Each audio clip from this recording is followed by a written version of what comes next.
Hi friends, welcome to Harish academy. ఈరోజు వార్తలు నిలిచిన జాతీయ అంతర్జాతీయ రాష్ట్రీయ అంశాల గురించి, వార్తలు నిలిచిన వ్యక్తులు, అవార్డులు, పుస్తకాలు, మరి క్రీడా సంబంధిత సమాచారం ఒక్కొక్క అంశాన్ని వివరంగా తెలుసుకుందాం. ఈరోజు ఫస్ట్ టాపిక్ వచ్చేసి తమిళనాడు రాష్ట్రానికి సంబంధించి. తమిళనాడు రాష్ట్ర ప్రభుత్వం ఇటీవల తమిళనాడు రాష్ట్రాన్ని ప్రమాదరహిత రాష్ట్రంగా తీర్చిదిద్దడంలో భాగంగా తమిళనాడు రాష్ట్రాన్ని తీర్చిదిద్దడంలో భాగంగా ప్రారంభించిన ఒక ప్రత్యేక స్కీమ్, ప్రత్యేక కార్యక్రమం వార్తలు నిలిచింది. ఆ ప్రోగ్రాం పేరు గుర్తుంచుకోండి. అదేంటంటే ఇన్నుయిర్ కప్పం నమ్మై కక్కుం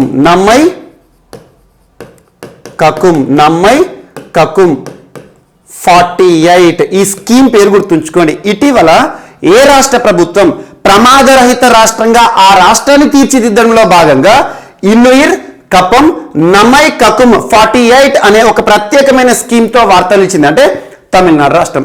ఈ ప్రోగ్రాం యొక్క ప్రత్యేకత ఏంటంటే రాష్ట్రంలో ఏ గ్రామీణ ప్రాంతాల్లో కానివ్వండి, ఏ మండలంలో కానివ్వండి, ఏ జిల్లాలో కానివ్వండి, సో రాష్ట్రానికి సంబంధించి రాష్ట్ర రహదారులే కావచ్చు లేదా జాతీయ రహదారులే కావచ్చు, ఎలాంటి రహదారి ప్రమాదాలైనా కూడా, ఏమైనా యాక్సిడెంట్స్ ఉంటాయి కదా, సో రోడ్లకి సంబంధించి రోడ్డు ప్రమాదాలు ఏవైతే ఉంటాయో ఆ రోడ్డు ప్రమాదాల్లో గాయపడిన వారు ఎవరైతే ఉంటారో, ప్రాణాపాయ పరిస్థితులు ఎవరైతే ఉంటారో వారికి 48 అవర్స్ లోపు, 48 గంటల లోపు పూర్తి ఉచిత వైద్యం రాష్ట్ర ప్రభుత్వమే అందిస్తుందట. ఏ రహదారి పైన, అండ్ ఇక్కడ గుర్తుంచుకోండి, కేవలం తమిళనాడు రాష్ట్రానికి సంబంధించిన పౌరులకు మాత్రమే కాదు, తమిళనాడు రాష్ట్రానికి సంబంధించిన వ్యక్తులకే కాదు, దేశంలోని ఏ వ్యక్తి అయినా రాష్ట్రంలో ఒక రహదారి ప్రమాదంలో గాయపడినా లేదా ప్రాణాపాయ పరిస్థితిలో ఉన్నా తనకి సమీపంలో ఉన్న హాస్పిటల్లో అమూల్యమైన సమయం అంటాం కదా, సో ఏదైతే ఉంటుందో ఎమర్జెన్సీలో 48 అవర్స్ పాటు రాష్ట్ర ప్రభుత్వమే ఉచిత వైద్యాన్ని అందించే ఒక ప్రత్యేకమైన కార్యక్రమాన్ని గుర్తుంచుకోండి. ఈ ప్రోగ్రామ్ యొక్క స్పెసిఫికేషన్స్ ఏంటి, అసలు ఎలా ఇస్తారు, 48 అవర్స్ తర్వాత ఎలాంటి పథకాలను రాష్ట్ర ప్రభుత్వం అమలు చేస్తుంది, రాష్ట్రానికి సంబంధించి ఏదైనా హెల్త్ స్కీమ్స్ అమలు అవుతాయా, ఇలాంటివన్నీ కూడా మనకు అవసరం లేదు. జస్ట్ గుర్తుంచుకోండి, తమిళనాడు రాష్ట్రంలో ఏ రహదారి ప్రమాదానికి సంబంధించైనా ఏ వ్యక్తి అయినా, భారతదేశానికి సంబంధించి ఏ వ్యక్తి అయినా తమిళనాడు రాష్ట్రంలో రోడ్ యాక్సిడెంట్ ని కనుక ఎదుర్కొన్నప్పుడు, రహదారి ప్రమాదానికి గురైనప్పుడు వారికి 48 అవర్స్ పాటు ఎమర్జెన్సీలో వెంటనే వారిని దగ్గరలో ఉండే హాస్పిటల్కి తీసుకెళ్లేసి పూర్తి ఉచితంగా వైద్యాన్ని అందించే ఒక ప్రత్యేక కార్యక్రమం పేరు ఏంటంటే ఇన్నుయిర్ కప్పం నమ్మై కక్కుం 48 అనే ప్రత్యేక స్కీమ్ అని గుర్తుంచుకోండి.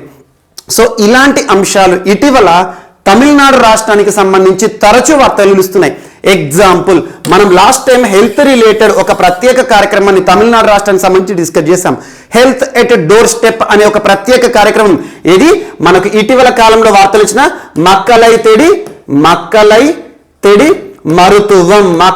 తెడి మరుతువం అనే ఒక ప్రత్యేకమైన కార్యక్రమం, హెల్త్ ఎట్ డోర్ స్టెప్ అనే ప్రోగ్రాం ఇటీవల ఏ రాష్ట్రానికి సంబంధించి వార్తలు ఇచ్చిందంటే తమిళనాడు రాష్ట్రానికి సంబంధించి. అండ్ ఇటీవల education at door step, education విద్య మన ఇంటి వద్దకే అనే ఒక ప్రత్యేకమైన కార్యక్రమం, ఇల్లం తెడి కల్వి అనే ఒక ప్రత్యేకమైన కార్యక్రమంతో తమిళనాడు రాష్ట్రం వార్తలు నిలిచింది. ఇవన్నీ కూడా పూర్తి ఉచితంగా గుర్తుంచుకోండి. And at the same time ఇటీవల తమిళనాడు రాష్ట్ర ప్రభుత్వం సొసైటీ, సమాజానికి సంబంధించి ప్రత్యేకమైన అంశం వార్తలు నిలిచింది. ఎక్కడైనా దేవాలయాలు ఉంటాయి కదా, ఆ దేవాలయాల్లో పనిచేసే పూజారులు ఎవరైతే ఉంటారో బ్రాహ్మణ కులానికి సంబంధించిన వారే ఉంటారు. బ్రాహ్మణికల్ కమ్యూనిటీ ఎవరైతే ఉంటారో వారు మాత్రమే పూజారులుగా, ప్రీస్ట్గా సేవలు అందిస్తూ ఉంటారు దేవుడికి. అలాంటిది దేశంలో తమిళనాడు రాష్ట్రం ఏదైతే ఉంటుందో తమిళనాడు రాష్ట్ర ప్రభుత్వం బ్రాహ్మణేతరులకు కూడా, బ్రాహ్మణేతర కులస్తులకి కూడా దేవాలయాల్లో పూజారులుగా అవకాశం కల్పిస్తూ వార్తలు ఇచ్చింది. అలాంటి అంశం ఇటీవల 58 మందికి ఉత్తర్వులను కూడా రాష్ట్ర ప్రభుత్వం విడుదల చేయడం జరిగింది. ఇలాంటి అంశం కానివ్వండి. అండ్ ఇటీవల తమిళనాడు రాష్ట్రానికి సంబంధించి ప్రత్యేకంగా రాష్ట్ర చరిత్రలోనే మొట్టమొదటిసారి అగ్రికల్చర్ బడ్జెట్, వ్యవసాయ బడ్జెట్ ని ఎంకే స్టాలిన్ ప్రభుత్వం ప్రవేశపెట్టింది. ఎంకే స్టాలిన్ ప్రస్తుతం తమిళనాడు రాష్ట్ర ముఖ్యమంత్రి, డిఎంకే అధినేత, సీనియర్ రాజకీయ ప్రముఖులను గుర్తుంచుకోండి, కరుణానిధి గారి తనయుడు. And at the same time Tamil Nadu రాష్ట్రం ఇటీవల దేశంలోనే మొట్టమొదటి అనే అంశంతో కూడా తరచు వార్తలు నిలుస్తుంది. ఎగ్జాంపుల్, ఇటీవల డుగాంగ్ అంటే ఏంటి, సీ కవంటము, సో జలచర జీవి, ఆక్వాటిక్ ఎనిమల్ ఏదైతే ఉంటుందో దాని సంరక్షణ కోసం ప్రత్యేకంగా దేశంలోనే మొట్టమొదటి సంరక్షణ కేంద్రం అనగానే తమిళనాడు రాష్ట్రానికి సంబంధించి. వీటన్నిటిని లింక్ చేసుకోండి. అండ్ వీటితో పాటు ఎకానమీ రిలేటెడ్ కానివ్వండి, ఓలాకి సంబంధించి అతిపెద్ద ఎలక్ట్రిక్ వెహికల్ మ్యానుఫ్యాక్చరింగ్ కానివ్వండి, ఇవన్నీ కూడా మీరు లింక్ చేసుకోండి, సరిపోతుంది. అండ్ నెక్స్ట్ ఈరోజు మరొక అంశం. సో ఒక చట్టం వార్తలో నిలిచింది. ఇక్కడ ఆ చట్టం పేరు గుర్తుంచుకోండి, foreign contributions regulation act, FCRA అంటాం. Foreign contributions foreign contributions regulation act. So each and every word అర్థం చూడండి, ఆటోమేటిక్ గా మనకు ఫారెన్ అంటే విదేశాలకి సంబంధించి, విదేశాల నుండి వచ్చే కంట్రిబ్యూషన్స్ ఏవైతే ఉంటాయో, ఫండ్స్ ఏవైతే ఉంటాయో, సో విదేశాల నుండి భారతదేశానికి చాలా ఫండ్స్ వస్తాయి. అలాంటి ఫండ్స్ కి సంబంధించి నియంత్రణ చేసే ఒక చట్టం. ఇక్కడ ఇయర్ గుర్తుంచుకోండి, 2010 సంవత్సరం. ఏదైనా చట్టం గురించి మనం డిస్కస్ చేస్తున్నామంటే ఖచ్చితంగా కన్సర్న్డ్ ఇయర్ని గుర్తుంచుకోండి. ఫారెన్ కంట్రిబ్యూషన్స్ రెగ్యులేషన్ యాక్ట్ 2010 సంవత్సరం. మన భారతదేశంలో విదేశాల నుండి ఏవైనా విరాళాలు అందుకోవాలంటే ఖచ్చితంగా ఈ చట్టం ఆధారంగా మనం రిజిస్టర్ చేసుకోవాల్సి ఉంటుంది. మనకు సంస్థకి సంబంధించి మనకు NGOs ఉంటాయి కదా, నాన్ గవర్నమెంటల్ ఆర్గనైజేషన్స్ ఉంటాయి కదా, స్వచ్ఛంద సంస్థలు అంటాం. సో NGOs ఏవైతే ఉంటాయో అవన్నీ కూడా విదేశాల నుండి విరాళాలు పొందాలంటే ఖచ్చితంగా ఈ చట్టాన్ని అనుసరించి రిజిస్ట్రేషన్ చేసుకోవాలి. లాస్ట్ 1 yearలో ఒక 5 times మనం ఈ చట్టాన్ని డిస్కస్ చేస్తాం. ఇటీవల జరిగిన సవరణలు కానివ్వండి, హోమ్ మినిస్ట్రీ వారు వెలువరించిన ప్రతిపాదనలు కానివ్వండి. ఎందుకంటే ఈ చట్టం అనేది ఏ మంత్రిత్వ శాఖ పరిధిలో పనిచేస్తుందంటే మినిస్ట్రీ ఆఫ్ హోమ్ అఫైర్స్. ఇటీవల మినిస్ట్రీ ఆఫ్ హోమ్ అఫైర్స్ వారు, కేంద్ర హోం మంత్రిత్వ శాఖ వారు కొన్ని భారతదేశంలో పనిచేస్తున్న NGOలు ఏవైతే ఉంటాయో వాటి రిజిస్ట్రేషన్ ను రద్దు చేయడం జరిగింది. అలా న్యూస్లోకి వచ్చింది. NGOs ని రిజిస్ట్రేషన్ ని రద్దు చేశారంటున్నాను. దేనికి సంబంధించి అంటే ఎగ్జాంపుల్, ఒక సంస్థ, గుజరాత్ కి సంబంధించిన ఒక సంస్థ, సో హోప్ అనే ఒక కమిషన్, లేదంటే ఒక సంస్థ, ఆ సంస్థ పేరు అడగరు. సో గుడ్ హోప్ ఫౌండేషన్ అనే ఒక సంస్థ ఉంది. ఆ సంస్థ గుజరాత్ కేంద్రంగా పనిచేస్తుంది. ఆ సంస్థ ఏం చేసిందంటే ముఖ్యంగా భారతదేశంలో మత మార్పిడికి పాల్పడుతుంది. బలవంతంగా మత మార్పిడి చేయడం కానివ్వండి, ప్రలోభాలకు గురి చేసి కానివ్వండి, సో ఏదైతే ఉంటుందో రిలీజియస్ కన్వర్షన్స్ కి పాల్పడుతుంది అన్నట్టు. సో బలవంతపు మత మార్పిడిలకు పాల్పడుతున్న ఒక సంస్థ. And at the same time anti సిఏఏకి సంబంధించి, యాంటీ సిఏఏ అంటే ఏంటి, మనకు సిటిజన్షిప్ అమెండ్మెంట్ యాక్ట్ ఉంది కదా, పౌరసత్వ సవరణ చట్టం 2019 సంవత్సరం ఏదైతే ఉంటుందో దానికి సంబంధించి దేశవ్యాప్తంగా ముఖ్యంగా ఢిల్లీలో జరిగిన ఉద్రిక్త వాతావరణం మనం ఆల్మోస్ట్ 1.5 year బ్యాక్ చూసాం. అలాంటిది యాంటీ సిఏకి సంబంధించి ప్రొటెస్టర్స్ ఎవరైతే ఉంటారో, పౌరసత్వ సవరణ చట్టాన్ని వ్యతిరేకించే శక్తులు ఏవైతే ఉంటాయో వారికి నిధులను సరఫరా చేస్తుంది, వారికి కంట్రిబ్యూట్ చేస్తుంది, ఫండ్స్ ఇస్తుంది. అంటే ఇంకా ఉద్యమం ఎక్కువ చేయండి ప్రభుత్వానికి వ్యతిరేకంగా.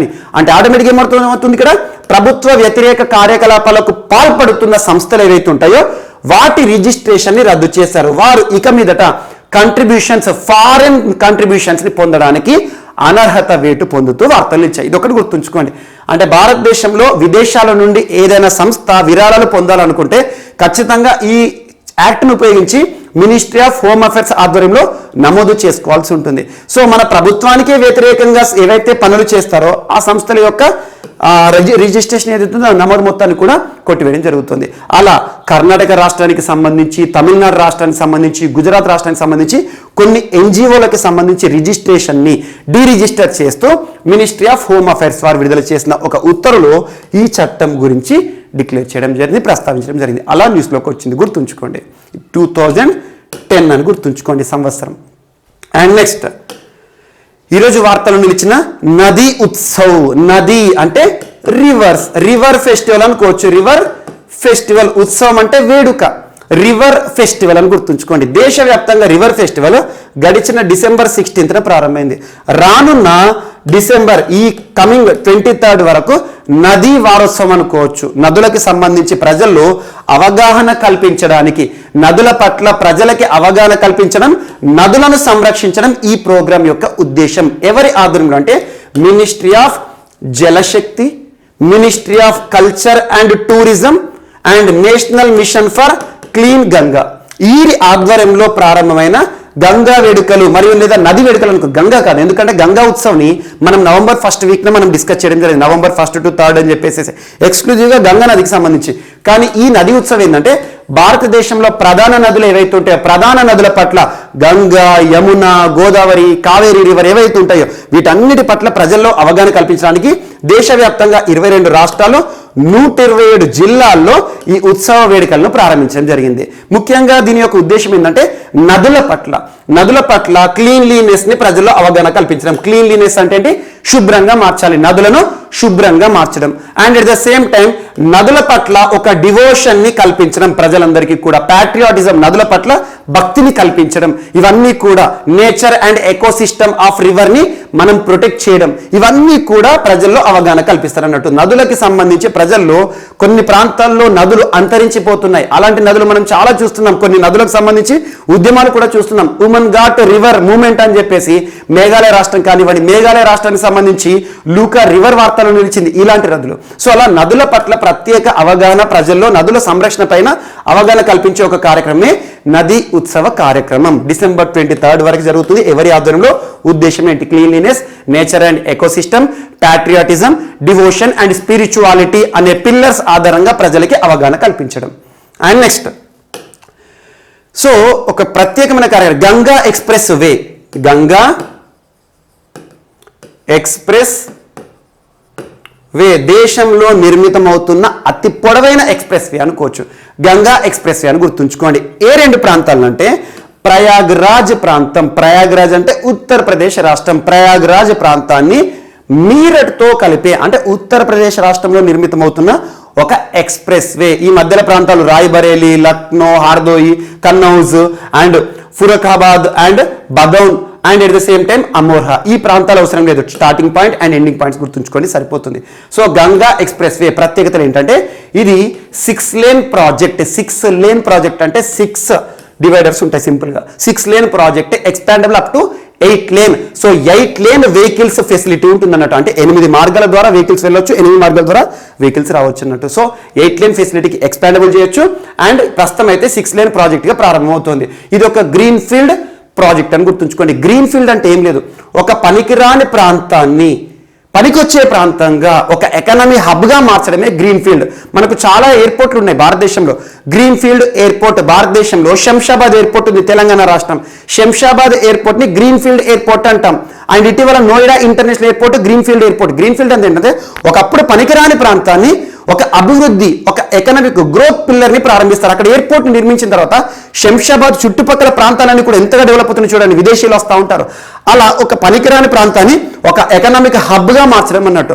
అలాంటి ఒక గ్రీన్ ఫీల్డ్ ప్రాజెక్ట్ ఇటీవల 36,200 కోట్ల రూపాయల ఈ ప్రాజెక్టుకి భారత ప్రధాని నరేంద్ర మోదీ గారు ఉత్తరప్రదేశ్ రాష్ట్ర పర్యటనలో భాగంగా దీన్ని ఫౌండేషన్ స్టోన్ తో వార్తలిచ్చారు. అంటే శంకుస్థాపన కార్యక్రమాలతో వార్తలిచ్చారు. So right of way width 120 metres and design speed up to 120 km/h. Just ఇవన్నీ గుర్తుంచుకొని సరిపోతుంది. ఇందులో అధునాతన సౌకర్యాలు కానివ్వండి, టోల్ ప్లాజా రిలేటెడ్ కానివ్వండి, టోటల్ గా కూడా అధునాతన సౌకర్యాలతో కూడిన గంగా ఎక్స్ప్రెస్ వే అని గుర్తుంచుకోండి సరిపోతుంది. ఇక్కడ మనం గుర్తుంచుకోవాల్సింది ఏంటంటే ఒక సిటీ పేరు గుర్తుంచుకోండి. అదేంటంటే షాజహాన్పూర్ ప్రాంతంలో ఇటీవల ఫౌండేషన్ స్టోన్ ని వేయడం జరిగింది. అండ్ నెక్స్ట్ మరొక అంశం, ఒక వైరల్ డిసీజ్ నేను ఇచ్చింది. ఆంధ్రప్రదేశ్ రాష్ట్రంలో ముఖ్యంగా అమరావతిలో ఇటీవల తరచూ కొన్ని కుక్కలు, డాగ్స్ ఏవైతే ఉంటాయో ప్రత్యేకంగా జబ్బున పడుతున్నాయి. ఆంధ్రప్రదేశ్ రాష్ట్రంలో పడుతున్నాయి అండ్ పక్కన ఉన్న మహారాష్ట్రలో కానివ్వండి. సో ఇటీవల కొన్ని కుక్కల పైన ప్రభావాన్ని చూపిస్తున్న ఒక వైరల్ డిసీజ్ వార్తలు ఇచ్చింది. ఆ వైరల్ డిసీజ్ ఏంటంటే పార్వో వైరల్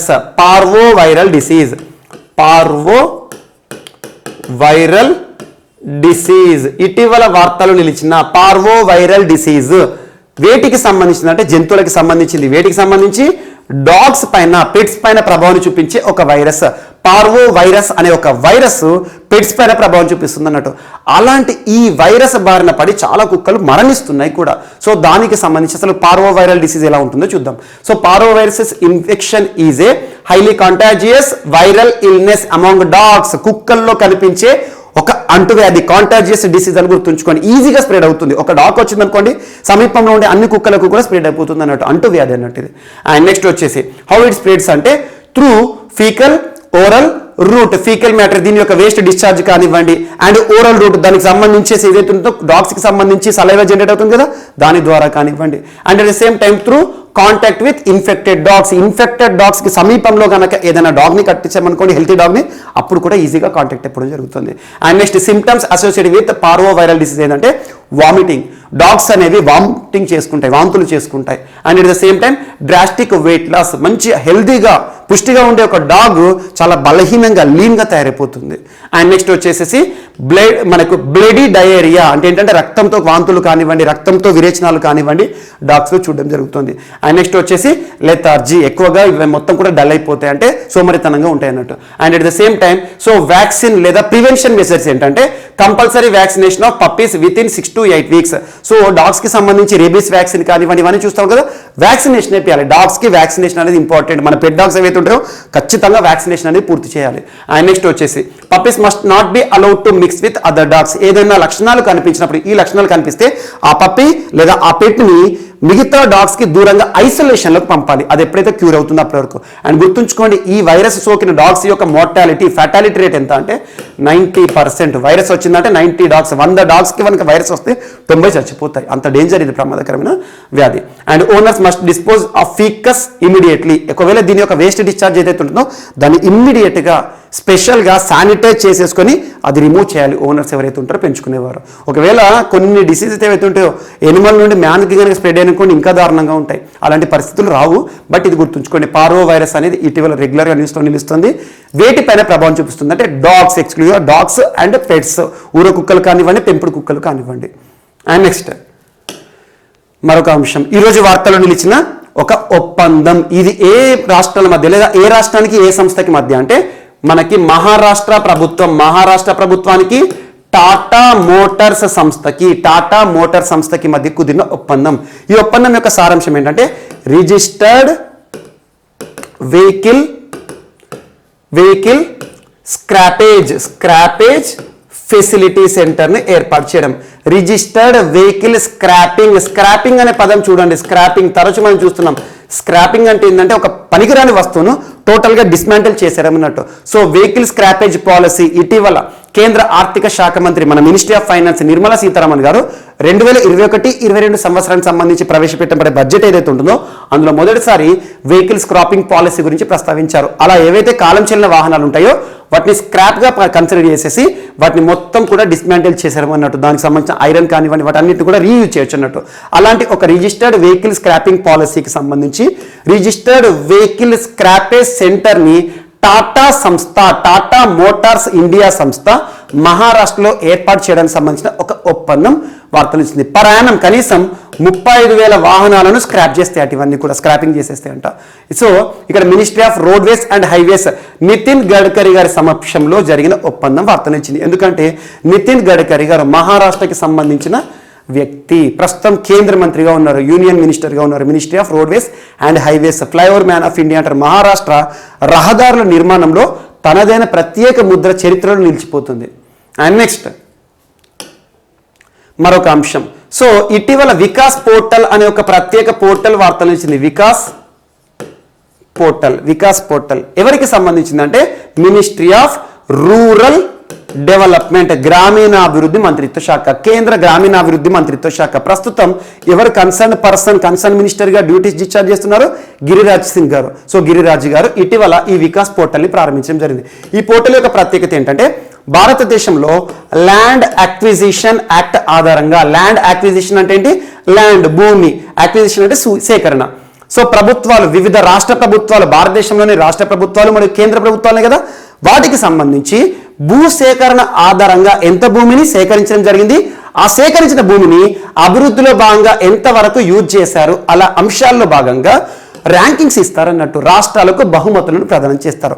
అందులో భాగంగా ఆ డేటా మొత్తాన్ని కూడా వికాస్ పోర్టల్లో ఇవన్నీ కూడా అప్లోడ్ చేయడం జరుగుతుంది. వికాస్ పోర్టల్ అనేది ఏ మంత్రిత్వ శాఖకి సంబంధించి వార్తలు ఇచ్చిందంటే మినిస్ట్రీ ఆఫ్ రూరల్ డెవలప్మెంట్. ఉద్దేశం గుర్తుంచుకోండి సరిపోతుంది. ల్యాండ్ అక్విజిషన్ బేస్డ్ డెవలప్మెంట్ ఏవైతే రాష్ట్రాలు ఎక్కువగా చూస్తాం మనం, వాటికి ఈ బహుమతులు ఇస్తారన్నట్టు. అండ్ నెక్స్ట్ ఈరోజు మరొక అంశం, సో ఇటీవల వార్తలు ఇచ్చిన ఒక ప్రత్యేక ఒప్పందం గుజరాత్ రాష్ట్రానికి సంబంధించి. సో గుజరాత్ రాష్ట్రానికి సంబంధించి ఒక సంస్థ జిఏసిఎల్ అంటే Gujarat alkalis and chemicals limited, Gujarat alkalis and chemicals limited. And ఇంకొకటి గేల్ అనే సంస్థ, Gayle gas authority of India limited, gas కి సంబంధించిన సంస్థ. ఒకటి కెమికల్ లిమిటెడ్, కెమికల్ కి సంబంధించిన సంస్థ. ఈ రెండు సంస్థల మధ్య కుదిరిన ఒప్పందం ఏంటంటే గుజరాత్ రాష్ట్రంలో ప్రత్యేకంగా 500 KLD సామర్థ్యం, 500 KLD అంటే 500 kilo litres per day, 500 kilo litres per day. ఒకరోజు 500 కిలో లీటర్స్ బయో ఇథనాల్ తయారు చేయడానికి ఒక ప్రత్యేక ప్లాంట్ ని ఏర్పాటు చేయడం గుజరాత్ రాష్ట్రంలో. ఏ రెండు సంస్థల మధ్య కుదిరిన ఒప్పందం వీళ్ళు సంయుక్తంగా నిర్వహిస్తారు అన్నట్టు. So GACL and Gayle, gas authority of India limited. ఎందుకు అంటే on the lines of Narendra Modi, ఇటీవల భారత ప్రధాని నరేంద్ర మోదీ గారు మనకు ఇథనాల్ బ్లెండింగ్ 20% సాధించాలని చెప్పారు. ఇథనాల్ బ్లెండింగ్ 20% అంటే మనం కన్వెన్షనల్ ఫ్యూయల్ ఏదైతే ఉంటుందో, పెట్రోల్ ఏదైతే ఉంటుందో అందులో మనం వాడేది ఇంధనాన్ని 80% పెట్రోల్ ప్లస్ 20% ఇథనాల్ని మిక్స్ చేసేస్తే అన్ని రకాలుగా బెనిఫిట్ అవుతుంది. ఎన్వైరన్మెంట్ని కాపాడిన వారం అవుతాము, ఆర్థిక పరంగా కూడా పెట్రోల్ పైన భారాన్ని మనం తగ్గించుకున్న వారం అని చెప్పేసి ఇలాంటి అంశాల భాగంగా ఇథనాల్ కీలక పాత్ర పోషిస్తుంది. సో ఇక్కడ మాత్రం బయో ఇథనాల్ ఇంకా మంచిది, జీవ ఇథనాల్, జీవ ఇంధనాన్ని తయారు చేసే ఒక ప్రత్యేక ప్లాంట్ గుజరాత్ రాష్ట్రానికి సంబంధించిన గుర్తుంచుకోండి. ఇటీవల గుజరాత్ రాష్ట్రానికి సంబంధించి మనం డిస్కస్ చేసిన అన్ని అంశాలను లింక్ చేసుకుని ఎక్కువగా మనకు దేశంలోని motor sports arbitration, maritime arbitration కానివ్వండి, అండ్ ఇటీవల గుజరాత్ రాష్ట్రానికి సంబంధించి కొన్ని ప్రాంతాలు కూడా మనం డిస్కస్ చేస్తున్నాం, ధోలవీర కానివ్వండి, ఇలాంటి అంశాలు ప్రత్యేకంగా చూడండి. సో మరొక అంశం, సో లాజిస్టిక్స్ అనే ఒక ప్రత్యేకమైన ప్లాట్ఫామ్ వార్తలు ఇచ్చింది. లాజిస్టిక్స్, LOGAXTICS, లాజిస్టిక్స్ అనేది ఒక ప్లాట్ఫామ్. దేనికి సంబంధించి? దేశంలో లాజిస్టిక్స్ సరుకు రవాణాకి సంబంధించి. ఎవరి ఆధ్వర్యంలో ఏర్పాటు చేయబడిన ఈ ప్రత్యేకమైన ప్లాట్ఫామ్ అంటే department for promotion of industries and internal trade, department for promotion of industries and internal trade, industries మరియు ఇంటర్నల్ ట్రేడ్, వాణిజ్యం, సో ట్రాన్స్పోర్టేషన్ సంబంధించి. సో వీరి ఆధ్వర్యంలో వీరు లాంచ్ చేసిన ప్రోగ్రామే లాజిస్టిక్స్ అనే ఒక ప్రత్యేకమైన ఒక ప్లాట్ఫామ్. సో దీన్ని ఏ రకంగా మనం పిలవచ్చు అంటే యూనిఫైడ్ లాజిస్టిక్స్ ఇంటర్ఫేస్ ప్లాట్ఫామ్ అని గుర్తుంచుకోండి, యూలిప్ అనుకోండి. So unified logistics interface platform ఏదైతే ఉంటుందో లాజిస్టిక్స్ పేరుతో ఒక ప్రత్యేకమైన సదస్సు అని గుర్తుంచుకోండి. దేశంలో లాజిస్టిక్స్ సెక్టార్కి సంబంధించి ఎలాంటి సవాళ్లు ఉన్నాయి, ఆ సవాళ్లను ఏ రకంగా అధిగమించాలి, ఇలాంటి అంశాలతో కూడిన ఒక ప్రత్యేకమైన సదస్సు department for promotion of industries and internal trade వారు లాంచ్ చేశారు. ఎవరి ఆదేశాలు, ఎవరి సహకారంతో అంటే నీతి ఆయోగ్, దేశంలో నీతి Aayog, national institution for transforming India, నీతి ఆయోగ్ మరియు DPIIT అని గుర్తుంచుకొని లాజిస్టిక్స్ సెక్టార్ని బూస్ట్ చేయడానికి, సవాళ్లను ఎదుర్కోవడానికి ప్రత్యేకమైన ఒక ట్రాన్స్పరెంట్ ఫోరం అని గుర్తుంచుకోండి. జస్ట్ ఈ పాయింట్స్ గుర్తుంచుకుంటే సరిపోతుంది. అండ్ నెక్స్ట్, సో ఈరోజు మన నెక్స్ట్ టాపిక్ వచ్చేసి రాష్ట్రీయ అంశాలు. రాష్ట్రీయ అంశాల్లో భాగంగా తెలంగాణ రాష్ట్రం దేశంలోనే మొట్టమొదటి అనే అంశంతో వార్తలు నిలిచింది. దేశంలోనే మొట్టమొదటి అనే అంశంతో తెలంగాణ రాష్ట్రం అంటున్నాను.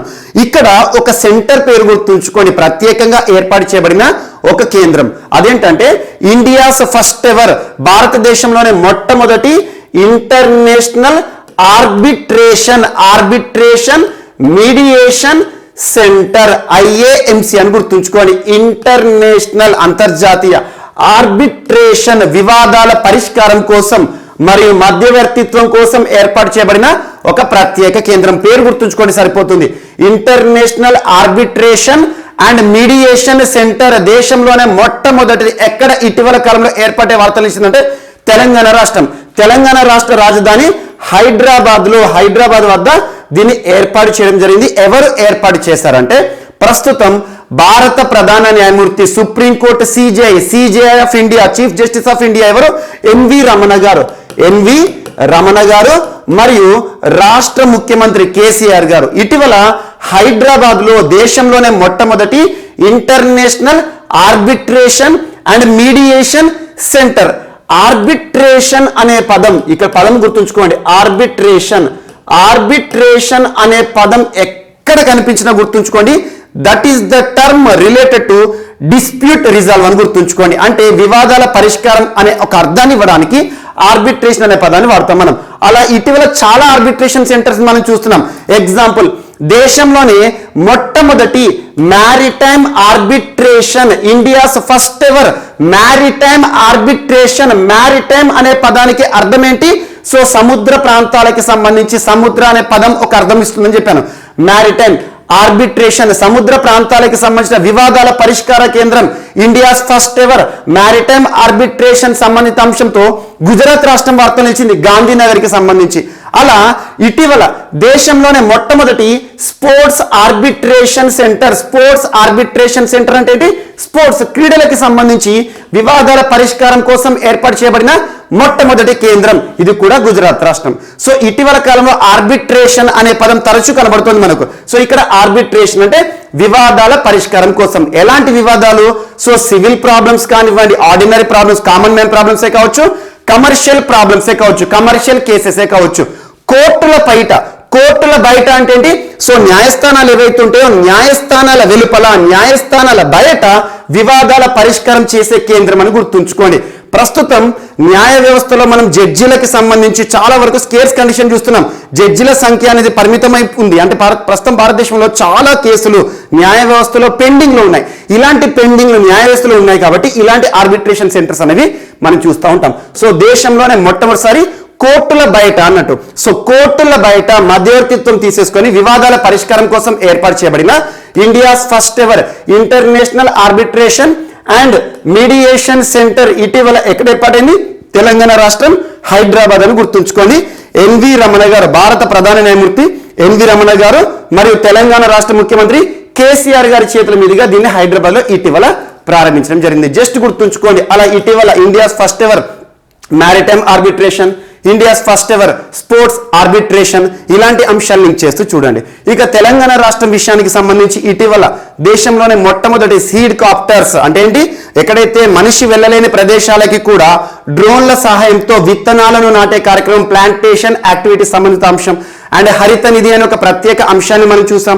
ఇలాంటి అంశాలను మనం ప్రత్యేకంగా లింక్ చేసుకోండి సరిపోతుంది. And medicines from sky, vaccines from sky దేశంలోనే మొట్టమొదటి అనే అంశాలు తెలంగాణకు సంబంధించి తరచు వార్తలు ఇస్తున్నాయి. అలాంటి అంశాల జాబితాలోకి దీన్ని కూడా యాడ్ చేసుకోండి సరిపోతుంది. అండ్ నెక్స్ట్ ఈరోజు వార్తలు నిలిచిన జాలప్ప గారు, పర్సన్ పేరు గుర్తుంచుకోండి. జాలప్ప, జస్ట్ జాలప్ప అనే పేరు గుర్తుంచుకోండి. అప్ప అనే పదాలు ఎక్కువగా ఏ రాష్ట్రానికి సంబంధించిన వ్యక్తులకు మనం చూస్తామంటే కర్ణాటక రాష్ట్రం. సో పర్సన్స్ నేమ్స్ ఆధారంగా, వ్యక్తుల పేర్ల ఆధారంగా కూడా పలానా వ్యక్తి ఏ రాష్ట్రానికి సంబంధించిన వాడు, ఏ ప్రాంతానికి సంబంధించిన వాడు, ఏ దేశానికి సంబంధించిన వాడు మనం గుర్తించవచ్చు. అలా జాలప్ప అనే పర్సన్, అప్ప అనే పేర్లు ఉంటే ఎక్కువగా కామన్ గా మనకు కర్ణాటక రాష్ట్రం చూస్తాం. ఎగ్జాంపుల్ యడియూరప్ప అలాంటి పదాలు.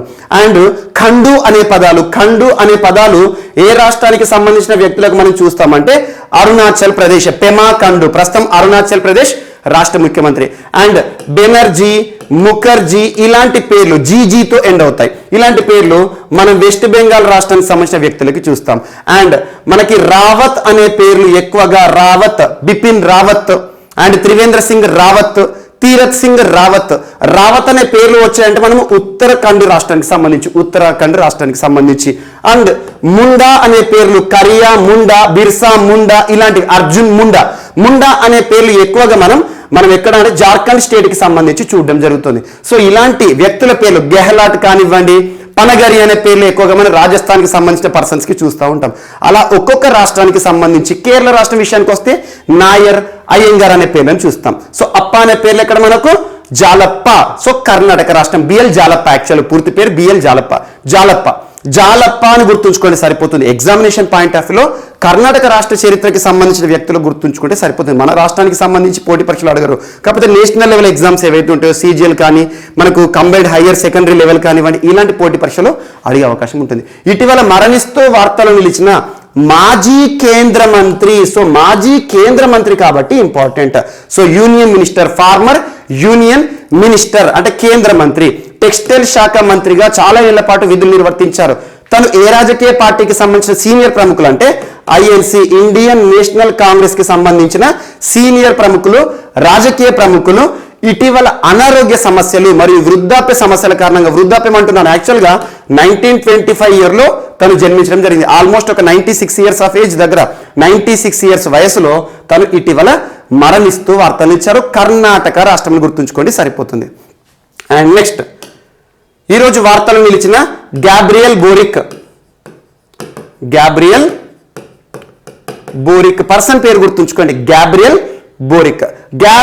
బోరిక్ ఒక దేశ చరిత్రలో అత్యంత పిన్న వయస్సులో అధ్యక్షుడిగా ఎన్నికై వార్తలు ఇచ్చారు. అధ్యక్షుడు అంటున్నాను, ఒక దేశ చరిత్రలో అత్యంత పిన్న వయస్సులో అధ్యక్షుడు అంటున్నాను. ఆ దేశం పేరు ఏంటంటే చిలీ దేశం. సో చిలీ దేశం అనగానే మనకి ఏ ఖండం గుర్తుకు రావాలి?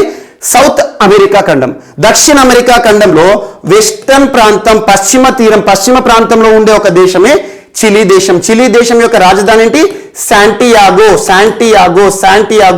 ఎక్కువగా ఫిషరీ పైన ఆధారపడిన దేశం చిలీ. క్రీడ విషయాన్ని చూస్తే ఫుట్బాల్ క్రీడకి ఎక్కువగా ప్రాధాన్యత ఇచ్చే దేశం అన్నట్టు. సో అలాంటి చిలీ దేశ చరిత్రలో అతి పిన్న వయస్సులో ఒక స్టూడెంట్ లీడర్ అధ్యక్షులుగా ఇటీవల ముగిసిన ఎన్నికల్లో గెలుపొంది వార్తలు ఇచ్చారు. జస్ట్ గుర్తుంచుకోండి, గ్యాబ్రియల్ బోరిక్ ఏ దేశానికి సంబంధించి నూతన అధ్యక్షుడిగా వార్తలు ఇచ్చారంటే చిలీ దేశం, సౌత్ అమెరికా ఖండం అని గుర్తుంచుకోండి, సరిపోతుంది.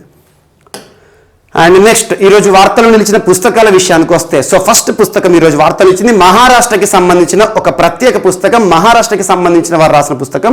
ఆ పుస్తకం పేరు ఏంటంటే India's ancient legacy of wellness. యాక్చువల్గా హెల్త్ రిలేటెడ్ సంబంధిత ఒక పుస్తకం, మెడిసిన్ రిలేటెడ్ పుస్తకం. సో జస్ట్ ఈ పుస్తకం యొక్క ఇతివృత్తం అడిగే అవకాశాలు చాలా తక్కువ, ఎందుకంటే హిస్టరీ రిలేటెడ్ కానివ్వండి, ఎకానమీ సిస్టమ్కి సంబంధించి కానివ్వండి, అలాంటి పుస్తకాలు ఇతివృత్తంగా ఉంటే ఇంపార్టెంట్. జస్ట్ ఇది వెల్నెస్ రిలేటెడ్ పుస్తకం. ఇండియాస్ ఏన్షియంట్ లెగసీ, ఏన్షియంట్ అంటే పురాతన కాలానికి సంబంధించిన ఒక వెల్నెస్ రిలేటెడ్ బుక్. ఈ పుస్తకం యొక్క రచయిత ఎవరు అంటారు? పుస్తకం రచయిత ఇంపార్టెంట్. యాక్చువల్గా తన అంతకుముందు చాలా పుస్తకాలు రాశారు. డాక్టర్ రేఖా చౌదరి వెల్నెస్ డాక్టర్, గుర్తుంచుకోండి, డాక్టర్ రేఖా చౌదరి గారు రచించిన నూతన పుస్తకం. ఈ పుస్తకాన్ని మహారాష్ట్రకి సంబంధించిన ప్రస్తుత గవర్నర్ ఆవిష్కరించడం జరిగింది. ఆ గవర్నర్ ఎవరు? మనకు భగత్ సింగ్ కోశ్యారీ గారు. సో భగత్ సింగ్ కోశ్యారీ గారు ఆవిష్కరించిన, తన చేతుల మీదుగా ఆవిష్కరించబడిన ఒక పుస్తకమే India's ancient legacy of wellness. ఈ పుస్తకం యొక్క రచయిత ఎవరు? Doctor Rekha Chaudhary's new book అని గుర్తుంచుకోండి, సరిపోతుంది. వెల్నెస్ రిలేటెడ్ పుస్తకము, ఒక డాక్టర్ రచించిన పుస్తకం. అండ్ నెక్స్ట్ ఈరోజు వార్తలు నిలిచిన చివరి పుస్తకం యాక్చువల్గా ఇన్వెస్టిగేటివ్ జర్నలిజంకి సంబంధించిన పుస్తకం. ఇన్వెస్టిగేటివ్ జర్నలిజం రిలేటెడ్ పుస్తకం. ఈ పుస్తకం పేరు ఏంటంటే బ్లడ్ శాండర్స్. మనకు రెడ్ శాండర్స్ అనుకోవచ్చు, లేదంటే ఎర్ర చందనం, ఇలాంటి పదాలను మనం లింక్ చేసుకోవచ్చు. సో ముఖ్యంగా ఇన్వెస్టిగేటివ్ జర్నలిజం రిలేటెడ్ అంటే ముఖ్యంగా ఇన్వెస్టిగేషన్ సంబంధించి, దర్యాప్తులకు సంబంధించిన అంశాలను ఇతివృత్తంగా చేసుకొని రాయబడిన పుస్తకం బ్లడ్ శాండర్స్. ఈ పుస్తకం యొక్క ట్యాగ్ లైన్ ఏంటంటే the great forest heist. So చూడండి, ద గ్రేట్ ఫారెస్ట్, అడవులకి సంబంధించి. అడవులు అనగానే ఎర్రచందనం గుర్తుకు రావాలి. మనకు ప్రపంచంలో ఎక్కడ కనిపించని ఎర్రచందనం మన ప్రాంతాల్లో కనబడతా ఉంటుంది, శేషాచలం. సో అటువంటి ఎర్రచందనం సంబంధించి ఇన్వెస్టిగేషన్ ఆధారంగా ఒక ఇతివృత్తంగా రాయబడిన పుస్తకమే blood sanders. Blood is red sanders అని సింపుల్గా. So blood sanders the great forest heist అనే ఒక పుస్తకము ఇటీవల విడుదల వార్తలు ఇచ్చింది. ఎవరు ఆవిష్కరించారంటే భారత ప్రస్తుత ప్రధాన న్యాయమూర్తి సిజే ఆఫ్ ఇండియా. సిజే ఎవరు? ప్రస్తుతం ఎన్వి రమణ గారు. ఇందాక మనం చర్చించుకున్నాం కదా, ఎన్వి రమణ గారు రచించిన పుస్తకం. సో రచించిన కాదు, ఎన్వి రమణ గారు ఆవిష్కరించిన పుస్తకం. మరి ఈ పుస్తకం యొక్క రచయిత ఎవరు అంటారు? రచయిత పేరు గుర్తుంచుకోండి, సుధాకర్ రెడ్డి ఉడుముల. మన తెలుగు ప్రాంతానికి సంబంధించిన వ్యక్తి రచించిన ఒక పుస్తకం, ఇంగ్లీష్లో రచించబడిన పుస్తకం, గుర్తుంచుకోండి. సుధాకర్ రెడ్డి ఉడుముల గారు రచించిన blood sanders the great forest heist అనే పుస్తకాన్ని ఎవరు ఆవిష్కరించారు, ఎవరు రచయిత, సరిపోతుంది. సో ఇవి ఈరోజు వార్తలో నిలిచిన అంశాలు. మిస్లెనియస్ అంశాలు ఏమైనా మిగిలిపోతే మాత్రం రేపటి క్లాస్లో యాడ్ చేసుకుని నేర్చుకుందాం. రేపు కలుద్దాం. Thank you.